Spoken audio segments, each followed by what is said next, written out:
Hey you, and welcome to my channel. My name is Tina and my aim is to improve your drawings just like others have done for me when I just started out. In this week's video I want to show you my technique for drawing a robin. I figured that I haven't drawn much birds on my channel, so I thought that this week would be a great start to getting more bird subjects on here. I'm using soft pastels for my underlayer and blend these out with a blending stump. For the details, I'm only using the Stabilo carbothello pastel pencils. This way the supply list stays easy and not too expensive. The paper I'm working on is of course the pastel matte paper by Clairefontaine. You could have guessed it by now. Anyway, let's get on with this cute little bird that's resting in the snow. By now you've seen me apply a very light grey color to the background, as well as a little darker grey for some spots here and there. This is to mimic some sort of bushes in the background. That way our robin isn't just surrounded by a plain white background.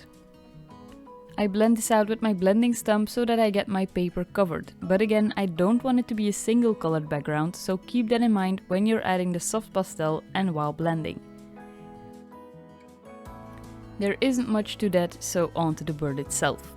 I look at my reference picture to see which colors go on which spots, and add these in.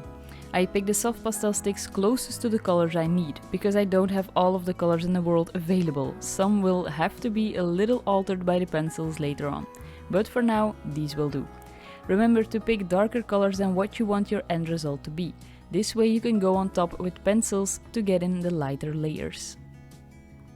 When all of the colors are in place, I use my blending stump again to blend them out.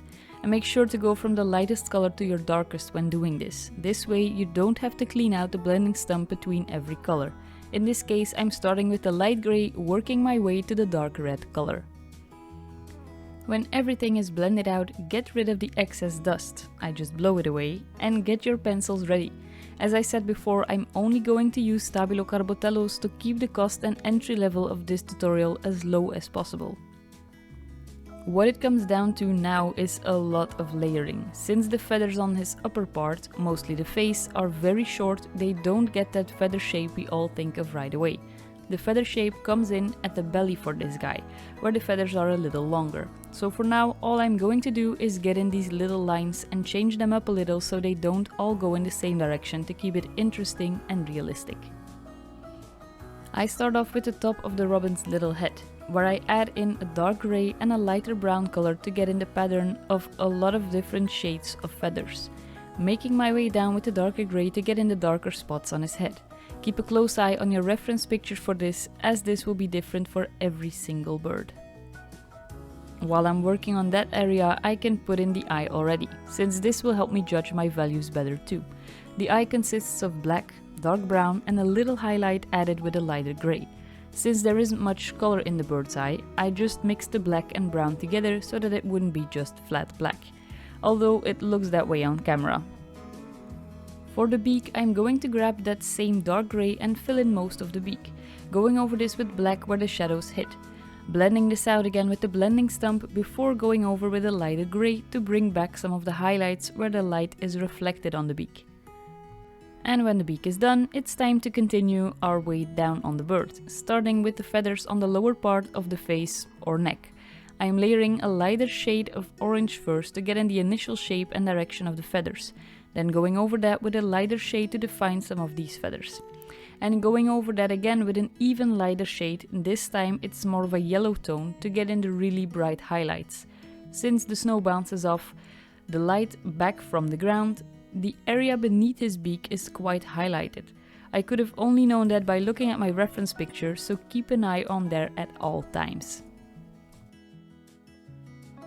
If you are new around here or you just haven't hit that subscribe button yet, or that like button, this is your friendly reminder to do so.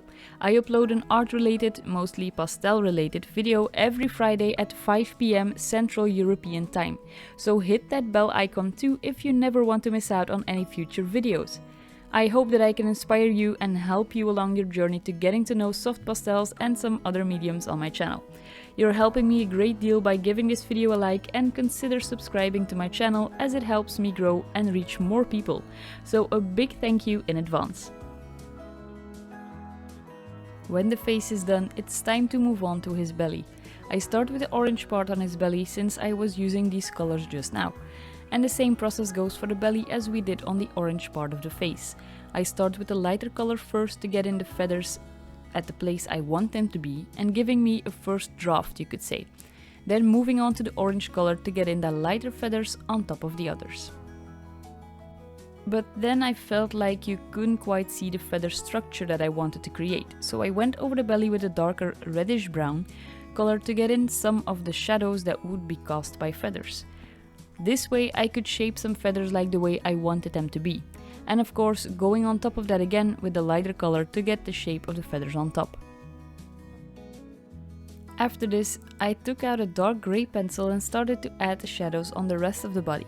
These shadows will be cast by the feathers that go on top, so make sure to get these in the places you want them to be according to your, you guessed it, reference picture. Going on top with a lighter grey to get in the initial shape of the feathers before going on top of that again with an even lighter grey pencil to get in the top feathers themselves. By layering all of these colors on top of each other, you get a sense of depth in your drawing that you couldn't get otherwise and create some contrast. Both of these are really important to create a sense of realism and a natural feel to the drawing. When the grey part is done, I'm going over the orange feathers again with a lighter shade since the brightest highlights weren't in place yet. I use a yellow pencil for this as it stands out on top of the orange really well.